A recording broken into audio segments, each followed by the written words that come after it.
समंदर के किनारे बसी एक ऐसी दुनिया जिसे लाखों लोग सपनों का शहर मुंबई भी कहते हैं। एक ऐसा शहर जिसके हर एक कोने में एक कहानी छुपी है। यहाँ हर नई सुबह अपने साथ लाखों सपने लिए आती है और हर रात अपनी चमक से लाखों दिलों को रोशन करती है। फिल्म सिटी के स्टूडियोज से लेकर रोड पर चलते मॉडल्स तक ये शहर हर एक सपने को पूरी ईमानदारी से आजमाता है और शायद इसीलिए ये शहर सपनों की दुनिया कहलाता है। और इसी सपने की दुनिया में जहाँ हर रात लाखों तारे आसमान में टिमटिमाते हैं, उन्हीं तारों में से एक खुद को सितारा बनाने इस शहर में आता है, जिसे आज पूरी दुनिया सुशांत सिंह राजपूत नाम से जानती है। पर कहते हैं ना, जो तारा ज्यादा चमकता है वही अक्सर हमें आसमान से टूटता हुआ दिखता है, और ऐसा ही कुछ होता है हमारे इस सितारे के साथ।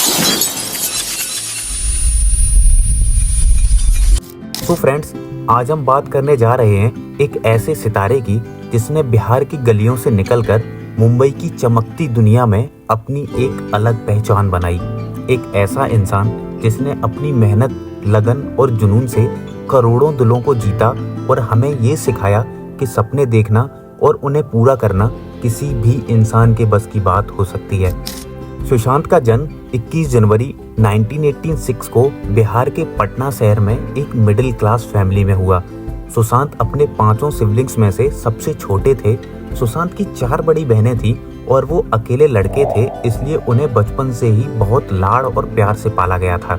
सुशांत को बचपन में प्यार से गुलशन कहकर भी बुलाते थे। बचपन से ही वो पढ़ाई में बहुत होशियार थे। उन्होंने अपनी इनिशियल एजुकेशन पटना के सेंट करन हाई स्कूल से की और जब वो 10th क्लास में थे तब उनकी माँ इस दुनिया को छोड़कर चली जाती हैं।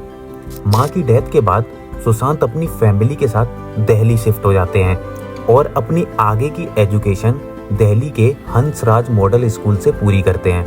सुशांत की फैमिली में सबका सपना था कि वो एक इंजीनियर बने और अपनी फैमिली के इसी सपने को पूरा करने के लिए उन्होंने दिल्ली कॉलेज ऑफ इंजीनियरिंग में एडमिशन ले लिया।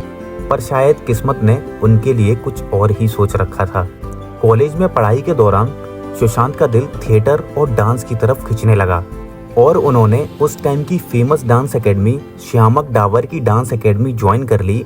और यही नहीं, वो बैरी जॉन के थिएटर ग्रुप से भी जुड़ गए, जहां उन्होंने अपनी एक्टिंग क्लासेस को लेना शुरू कर दिया। ये वही टाइम था जब सुशांत को लगने लगा कि उनका असली पैशन इंजीनियरिंग नहीं बल्कि एक्टिंग है, और उन्होंने अपने इंजीनियरिंग के 3rd ईयर में ही कॉलेज से ड्रॉप आउट ले लिया और मुंबई आके शिफ्ट हो गए। मुंबई में सुशांत का सफर आसान नहीं था।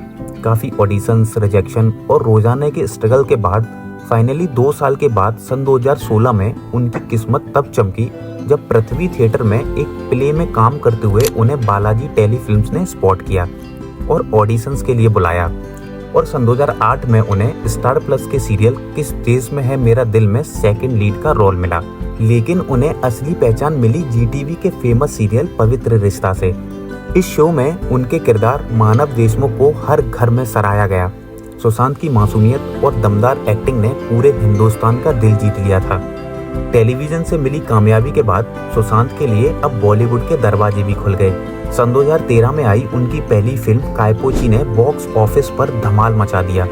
इस फिल्म में उनकी एक्टिंग को लोगों ने खूब सराहा और उन्हें एक स्टार के रूप में देखा जाने लगा।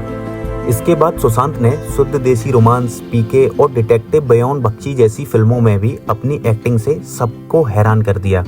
एक तरफ जहां बॉलीवुड के स्टार किड्स लोगों के बीच अपनी जगह बनाने के लिए स्ट्रगल कर रहे थे, वहीं बिहार से आए सुशांत एक आउटसाइडर होके भी अपनी एक्टिंग और अपने दिल खुश नेचर की वजह से लोगों के फेवरेट होते जा रहे थे।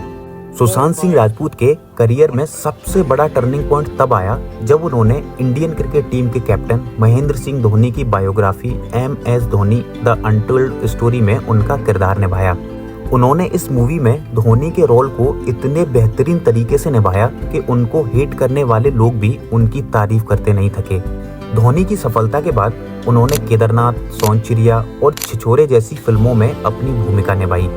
खास तौर पर छिछोरे, जिसमें उन्होंने लोगों को ये संदेश दिया कि जिंदगी में हार या जीत से ज्यादा जरूरी है कोशिश करते रहना। फिल्मों के अलावा सुशांत बहुत ही इंटेलिजेंट और जिज्ञासु इंसान थे। उन्हें साइंस, एस्ट्रोलॉजी और फिलॉसफी में भी काफी इंटरेस्ट था। लेकिन सुशांत सिर्फ मूवीज के लिए नहीं बल्कि अपने अफेयर्स की वजह से भी चर्चाओं में आने लगे। रूमर ये था कि सुशांत अपनी लॉन्ग टर्म फ्रेंड रिया चक्रवर्ती को डेट कर रहे हैं। सुशांत और रिया सन 2013 में YRF के जिम में मिले थे, जहां वो दोनों काफी अच्छे दोस्त बन गए और बाद में दोनों ने एक दूसरे को डेट करना शुरू कर दिया। रिया सुशांत के घर भी जाती थी और सुशांत की फैमिली से भी मिली, लेकिन 19 अप्रैल को रिया ने सुशांत के घर एक पार्टी प्लान की, जिसमें रिया ने सुशांत की बड़ी बहन पर मॉलेस्टेशन का इल्जाम लगाया, जिस वजह से सुशांत और उनकी फैमिली ने एक दूसरे से बात करना बंद कर दिया।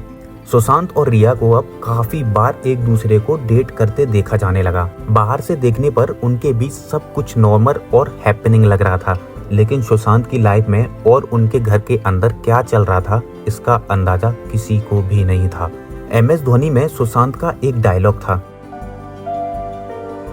सर हम सोच रहे थे कि हम कर क्या रहे, रोज हमारी लाइफ में क्या चल रहा है सर हम ही जानते हैं। और यही सच था कि उनकी लाइफ में बहुत कुछ चल रहा था, पर शायद उनके पास कोई था ही नहीं जिससे वो बोल पाते।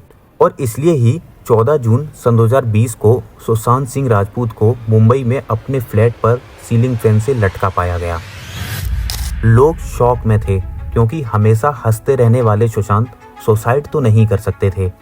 लोगों को इस न्यूज़ पर बिल्कुल भी भरोसा नहीं था, लेकिन तभी सोशल मीडिया पर सुशांत के डिस्टर्बिंग फोटोज वायरल होने लगे।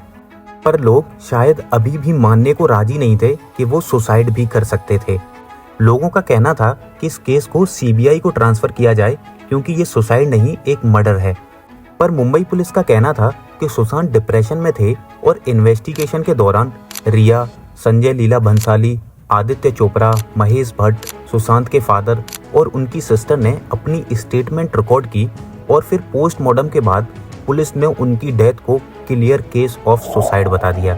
लेकिन उनकी फैमिली ये मानने को तैयार ही नहीं थी कि उन्होंने सुसाइड किया है, और इसीलिए 25 जुलाई को सुशांत के फादर ने रिया चक्रवर्ती की पूरी फैमिली के खिलाफ FIR कंप्लेन कर दी। CBI ने जब रिया और उनकी फैमिली के साथ क्वेश्चनिंग की तो उनके व्हाट्सएप चैट से रिया और उनके भाई के ड्रग डीलर के साथ लिंक चैट सामने आए, तो CBI ने ये केस MCB को ट्रांसफर कर दिया। लोगों को लगने लगा कि ड्रग्स की तरफ केस शिफ्ट कर कर बॉलीवुड वाले या गवर्नमेंट का प्लान है कि सबको सुशांत के केस से भटकाया जाए। 19 सितंबर को रिया के भाई सोविक और सेवल मिरिंडा को डीलर से 10 से 12 बार नॉन कमर्शियल क्वांटिटी में गांजा लेने के लिए अरेस्ट कर लिया गया, और उन दोनों के स्टेटमेंट के बेसिस पर MCB ने सुशांत के कुक को भी अरेस्ट कर लिया। उसके बाद MCB ने 8 सितंबर को रिया को सुशांत के लिए ड्रग्स लेना और उसका पेमेंट करने के लिए अरेस्ट कर लिया, जिस पर रिया ने कोर्ट में बोला कि वो इनोसेंट हैं और MCB जानबूझकर उन्हें फंसा रही है। पर रिया के लिए किसी के दिल में कोई सिंपैथी नहीं थी, क्योंकि रिया की महेश भट्ट के साथ क्लोजनेस उनके लिए सबसे बड़ा फैक्टर बनी कि किसी को भी रिया की इनोसेंट होने पर भरोसा ही नहीं था। उसी मंथ हाई कोर्ट ने रिया पर लगाए सारे एलिगेशंस को पॉइंट बाय पॉइंट कैंसिल कर दिया और रिया को बेल दे दी। इससे डेफिनेटली सुशांत को तो इंसाफ नहीं मिला, ना ये सच सामने आया कि उस दिन आखिर सुशांत के साथ क्या हुआ था। आज तक हर दिन सुशांत के केस में कुछ ना कुछ नया होता रहता है, पर कभी भी सच सामने नहीं आया। आज भी जस्टिस फॉर सुशांत लोगों के सोशल मीडिया पर चलता रहता है, क्योंकि सुशांत ने सुसाइड किया है इस फैक्ट पर कोई भी एग्री करने को राजी नहीं है। कहने को तो उनकी डेथ गले पर प्रेशर पड़ने की वजह से हुई, पर उनके दिल और दिमाग पर जो प्रेशर पड़ रहा था वो कोई नहीं समझ पाया। भले ही आज सुशांत सिंह राजपूत हमारे बीच नहीं है, पर उनकी यादें और उनकी एक्टिंग हमेशा हमारे दिल में जिंदा रहेगी। अगर आपको ये वीडियो पसंद आई हो तो प्लीज़ एक लाइक ज़रूर करें और कमेंट बॉक्स में जस्टिस फॉर सुशांत ज़रूर लिख कर जाएं। मिलते हैं अगली वीडियो में, तब तक अपना ध्यान रखें, अपनी फैमिली का ध्यान रखें। जय हिंद, जय भारत।